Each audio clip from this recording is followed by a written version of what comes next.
How did the couple meet each other? Paano daw kayo nagkakilala ng tatay? Ayun nga, nagtatanim kami panagbuo kami sa tubigan. Oh, nagtatanim kami ng palay. Tapos, laging nakatingin habang nagtatanim ng palay.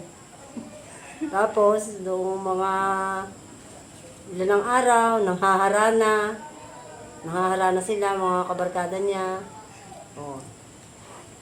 Number 2. Hmm. Why did they love each other?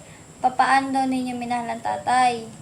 Eh, siyempre, nung panahon na lagi kami nagkakakita, edi na-inlove na rin ako sa kanya. Dahil masipag siya. Oo. Did the marriage relationship start with courtship and dating? And how? Kung pagmamahal ba ay nagsisimula sa panliligaw at papaano? Hindi nga. Naliligaw siya. Patingin-tingin. Oh, naptitig, nagkakatitigan. Oh, yun. Magtagal. Nahulog na rin yung loob ko sa iyong mamay. Oh.